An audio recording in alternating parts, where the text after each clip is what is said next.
अच्छा मेसी साहब आज प्रोग्राम में इसीलिए हैं क्योंकि इनकी एक फिल्म आ रही है, 15 नवंबर को पिक्चर रिलीज होगी। पिक्चर का नाम है द साबरमती रिपोर्ट। अब इन्होंने जो काम किया दिया, बड़े बड़े लोग कर सकते हैं, सच बोल रहा हूँ। बिल्कुल ये जो फिल्म बना रहे हैं, ये बनाई है जो दिखाएंगे, इस फिल्म में ये बात कर रहे हैं 25 फरवरी 2002 को, 27 फरवरी 2002 को गोधरा कांड जो हुआ था, साबरमती एक्सप्रेस जो अयोध्या से आ रही थी, इसके अंदर कार सेवक थे, पुरुष महिलाएं बच्चे सब। गोधरा स्टेशन पर ट्रेन रुकती है सुबह के शायद 4 बजे के करीब। वहां पर कुछ होता है, ट्रेन थोड़ा सा आगे बढ़ती है, फिर रुक जाती है, और ट्रेन की 2 बोगियों में S6 S7 में आग लगी या लगाई, विषय दरअसल यही है, लगी या लगाई। 59 लोग मारे गए, जिसमें अभी मुझे विक्रांत बता रहे थे सबसे कम उम्र का जो उसमें बच्चा मरा था 2.5 साल का बच्चा था। 59 लोग जलकर मर गए। और उसके बाद जो हुआ, गुजरात के राइट्स हुए, दंगे हुए, वो तो फिर दुनिया ने उसको, उसके बारे में क्या क्या नहीं लिखा, क्या फिल्में बनी, डॉक्यूमेंट्रीज बनी, सब कुछ हुआ, बहुत गंगा बह गई उसके बाद आगे। लेकिन शुरू कहां से हुआ था? गोधरा से। गोधरा में हुआ क्या था उसको भूल गए सब, और ये सच्चाई है। तो इसलिए पहले तो इस बात के लिए बधाई के पात्र हैं कि इन्होंने एक ऐसा मुद्दा उठाया जो आमतौर पर शायद लोग नहीं उठाए। मेरा पहला सवाल आपसे ये फिल्म क्यों? सर ये फिल्म सबसे पहले तो मैं श्रेय देता हूं जो निर्माता है हमारी, एकता कपूर जी। तो ये सब्जेक्ट वो लेके आई मेरे पास, और जब वो सब्जेक्ट लेके आई तो मैं आपको बहुत ऑनेस्टली कंसीड करता हूं कि मैं थोड़ा डरा, क्योंकि जैसे आपने कहा कि आमतौर पे लोगों ने और ख़ासतौर पे सिनेमा में इस विषय पे किसी ने बात नहीं की। तो मैंने कहा ठीक है मैं पढ़ के बताता हूँ। तो उन्होंने कहा कि मुझे पता है तुम्हें संकोच है, तो तुम एक काम करो, ये स्क्रिप्ट तो तुम पढ़ना ही, पर साथ ही साथ में उन्होंने मुझे रिसर्च मटेरियल दिया। 22 साल बीत गए सर, इतना वक्त बीत चुका है, सुप्रीम कोर्ट का जजमेंट भी आ चुका है, लोग अपनी सजा काट भी रहे अंदर। तो अब कहीं ना कहीं जैसे अंग्रेजी में कहते हैं the dust has finally settled. तो जब मैंने वो रिसर्च कहानी तो पढ़ी, फिर जब रिसर्च मटेरियल मैंने पढ़ा और फिर इंटरनेट का इस्तेमाल करके यूट्यूब पे जाके, गूगल पे जाके चीज़ों को मैंने देखा, तो मुझे लगा कि अनफॉर्चुनेटली इस विषय पे जो 27 फरवरी को हुआ, सुबह जो हुआ, 4 बजे ट्रेन आने वाली थी लेकिन 4 साढ़े 4 घंटा लेट हुई, फिर सुबह 8 साढ़े 8 9 के करीब गोधरा पहुंचती है ट्रेन। उस विषय पे किसी ने बात नहीं की है, और जो बात अगर हुई भी है वो इतनी मिस इन्फॉर्म्ड है। तो फिर मैंने इस फिल्म के लिए सोचा कि यार ये कहानी तो कहनी पड़ेगी। फिर अपने घर में चर्चा की, घर में, परिवार में, एक्सटेंडेड परिवार में चर्चा की, लोगों से पूछा कि चलो आपको तो पता ही होगा, बड़ों से बात की तो उनके पास भी कोई जवाब नहीं है। जो थियरीज थी वो थियरी मेरे खुद के घर में चल रही हैं। बच्चे हैं 14-15 साल के जो तब पैदा नहीं हुए थे, उनको पता नहीं था कि हुआ क्या, वो तो जानते ही नहीं है। We realized 3 very important things.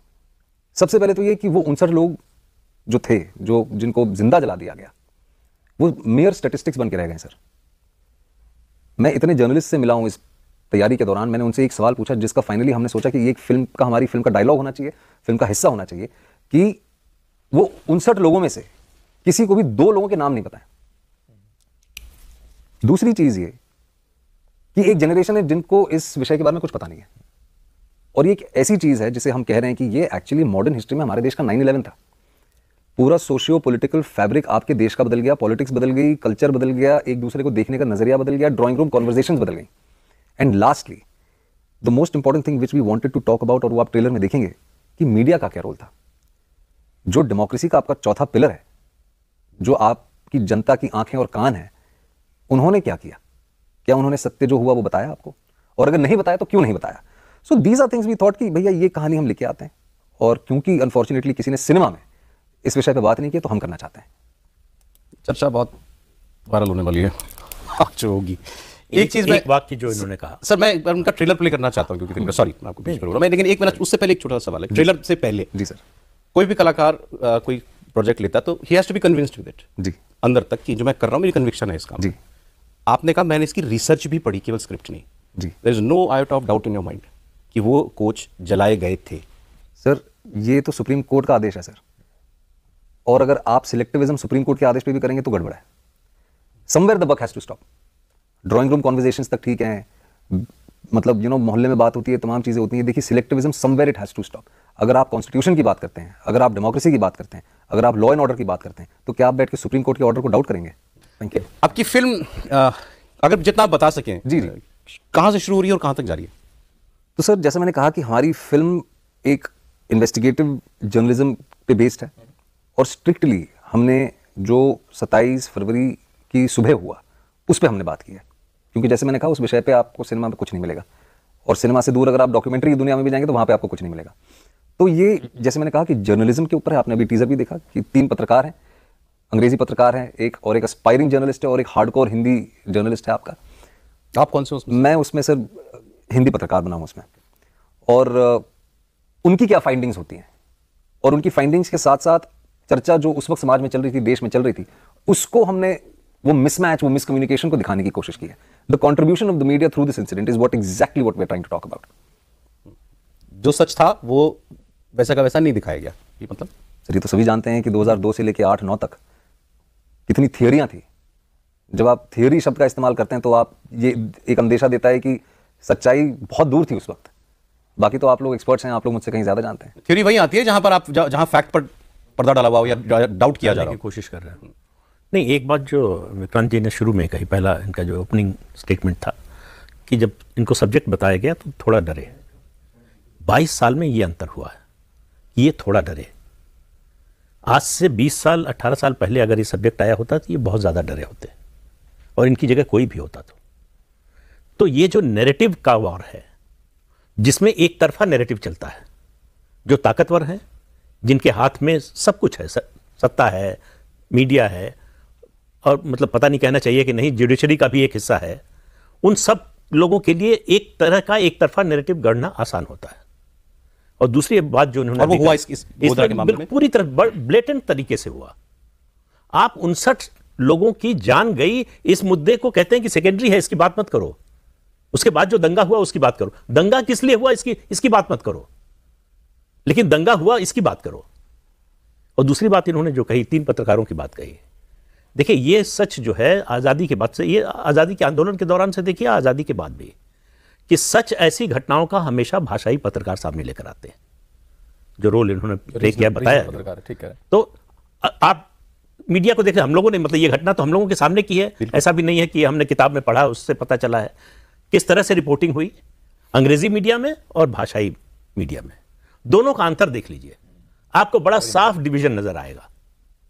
तो ये है अपने देश की सच्चाई, कि विदेशी मीडिया जो है उस पर अब भी वो जो कॉलोनियल पावर्स थी उनका हैंगओवर है, उन्हीं का एजेंडा चलाते हैं. वरना आप मुझे बताइए कि क्यों 59 लोगों की जान गई, इसकी चर्चा नहीं होनी चाहिए. एक आदमी की लिंचिंग हो जाती है तो देश में और विदेश तक चर्चा होती है, होनी भी चाहिए, उसमें कोई एतराज नहीं है. 59 लोगों को जिंदा जला दिया गया, उसकी चर्चा मत करो. अगर उसकी चर्चा कर रहे हो तो सांप्रदायिक. थोड़े से और फैक्ट्स दे देते हैं व्यूअर्स को फिल्म के, क्योंकि सबसे सब्जेक्ट से जुड़े हुए हैं. जो बात हुई कि भाई सर ने जो कहा, विक्रांत ने जो कहा, इस मुद्दे पर कोई बात नहीं करता. दंगे हुए, 1000 लोग मारे गए, कुछ कहते हैं अनऑफिशियल रिकॉर्ड्स कहते हैं 2000 मारे गए, उस पर बात करो ज्यादा. वो बहुत विभत्स चीज थी, उस पर बात होनी ही चाहिए, तो बहुत बात हुई है. लेकिन जो रूट था वो 59 लोग, उनको किसने मारा. अब जब आप सच को पूरी तरीके से पर्दे में नहीं डाल पाते ना, तो धूल उड़ा दो और कंफ्यूज इतना कर दो कि कोई एक क्लियर थॉट इमर्ज ना हो पाए. तो क्या हुआ इस गोधरा केस के साथ?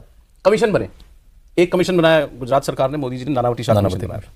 उसकी एक रिपोर्ट आई, उसने माना कि जलाया गया, कोच जलाया गया. एक भीड़ आई, एक मॉब आया था 1500 लोगों का, और उसने उस 2 कोच वो जलाए. उस वक्त सरकार में बैठे हुए थे, यूपीए की सरकार थी, मनमोहन सिंह प्राइम मिनिस्टर थे, लालू यादव रेलवे मिनिस्टर थे. उन्होंने एक अलग कमेटी बना दी, अलग कमीशन बना दिया, यूसी एनर्जी कमीशन. एक आदमी तो अंदर से आग लगी थी. ये हादसा है, खाना बन रहा था, शॉर्ट सर्किट हो गया, 2-3 थ्योरी उन्होंने प्लॉट करी. आदमी कंफ्यूज, लोग कंफ्यूज. सच क्या है? देखिए सौरभ, अगर ये मानना बड़ा आसान है कि ट्रेन में आप जनरल बोगी में देखिए तो लोग स्टोव वगैरह लेकर चलते हैं, तो इसलिए जानबूझकर इस तरह की बात. सर यही था कि इससे कंफ्यूजन कि अंदर महिलाएं खाना बना रही थी, स्टोव जल रहा था, इसीलिए ब्लर कर दो कि जो है, जो झूठ है वो सच जैसा लगने लगे, और सच को पूरी तरह से दबा दो. और इसमें वो सफल रहे. इसमें कोई, हालांकि वो रिपोर्ट हाईकोर्ट ने बिल्कुल डस्टबिन में डाल दी. लेकिन जो प्रदीप जी ने कहा वो लोग सफल रहे. अगर आप जाके आज किसी बच्चे से पूछो 2002 का मतलब क्या, तो बोलकर दंगे क्यों हुए उसे मालूम ही नहीं है. उसे ये घटना तक नहीं मालूम है. 59-49 तो अलग बात है, उसे पता ही नहीं है कि उसके पहले कौन मारा गया. तो पिक्चरें बनी, बहुत सारी पिक्चर बनी, परजानिया बनी, फराग बनी, देव बनी, काईपोछे बनी. उन्होंने दिखाया 5 सेकंड का, लिटरली 5-5 सेकंड, 10-10 सेकंड के सीन दिखाया, ट्रेन में कुछ हुआ और दंगे हुए. पूरी पिक्चर में दंगे हो रहे हैं और मर रहे हैं लोग मर रहे हैं. उसमें जो विभत्स हो रहा है उसमें कोई एक साइड में दिखाया जा रहा है. उन्होंने, आई थिंक मीडिया ने किस तरह से नैरेटिव गढ़ा, 2002 का एक क्लासिक एग्जाम्पल है. और ये मूवी अभी देखी नहीं, ट्रेलर से लग रहा है ये मेरे ख्याल से बड़ा बस्ट करेगी जो भारत के इतिहास में है. उसमें सुप्रीम कोर्ट बैठा, हाई कोर्ट बैठा. कैसे दिखाती है कि इस घटना को डाउट, इस पर डाउट क्रिएट करना वो मीडिया ने कैसे किया? सर उसके लिए आप फिल्म देखिएगा 15 को, क्योंकि ये जो आपके सवाल हैं ये बड़े लाजमी सवाल हैं, और ये एक इंटेलिजेंट आदमी या एक कॉन्शियस आदमी या इंसान हमारे समाज का वो ये सवाल पूछेगा. मैं पिछले 4 दिनों से कई पत्रकारों से मिल रहा हूँ, आपके कॉलीग से मिल रहा हूँ, हम सब मिलकर खुली बात कर रहे हैं, और ये सवाल वो भी पूछ रहे हैं. पर अगर मैं जवाब देना चाहता हूँ, और मैंने जवाब दिया है, पर मैं कहानी और सिनेमा के माध्यम से देना चाहता हूं. मीडिया का जो रोल है सर, मैंने आपसे भी कहा था, और ये मेरा खुद का मानना है कि वो डेमोक्रेसी का चौथा पिलर किसी कारण उसको कहा जाता है. वो उस समाज की आंखें और कान है। अब जैसे मैं आपको अपने घर की बात बताता हूँ, मेरे पिताजी जो हैं उनका रूटीन होता था, रात को काम से आते थे, वो बैठते थे, आधा घंटा 1 घंटा न्यूज़ देखते थे, फिर अपना खा पी के सो जाते थे। वो आदमी जिसने 40 साल एक रूटीन फॉलो किया, आज वो रात को बैठ के न्यूज़ नहीं देखता है, क्योंकि उसको विश्वास नहीं है कि न्यूज़ पे क्या दिखाया जा रहा है। अखबार अगर आप उठाते हैं तो आपको ये भरोसा नहीं है कि आप जो पढ़ रहे हैं वो सच पढ़ रहे हैं या नहीं पढ़ रहे हैं। तो ये जो एक क्लियर लेफ्ट और राइट का डिवाइड हो गया है हमारी सोसाइटी में, आज एज एन एक्टर कहीं ना कहीं हम, इनफैक्ट एक्टर तो बहुत ज्यादा शिकार बनते हैं इन तमाम चीजों का।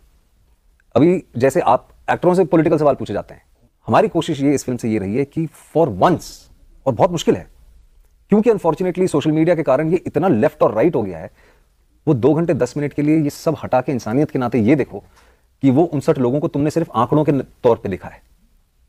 और जैसे हमने बात की कि एक 2.5 साल के बच्चे को, चाहे वो किसी भी धर्म का हो या मजहब का हो, एक 2.5 साल के बच्चे को तुम किसी रिलीजियस एंगल से देखोगे, जो अब तक अपने पैरों पे खड़े होकर चलना सही से सीखा नहीं है, उसको जिंदा जला दिया गया, उसको आप लेफ्ट और राइट के एंगल से देखेंगे। देखा जाता है, अनफॉर्चुनेटली देखा जाता है। अनफॉर्चुनेटली आपको नहीं देखा जा रहा है? मुझे देखा जा रहा है सर, और मैं वही कह रहा हूं कि और मुझे तो वैसे आदत है, मुझे पिछले 3-4 साल से आदत हो गई है कि मुझ पे लोग निशाना तानते हैं, और मुझे इतना फर्क नहीं पड़ता है।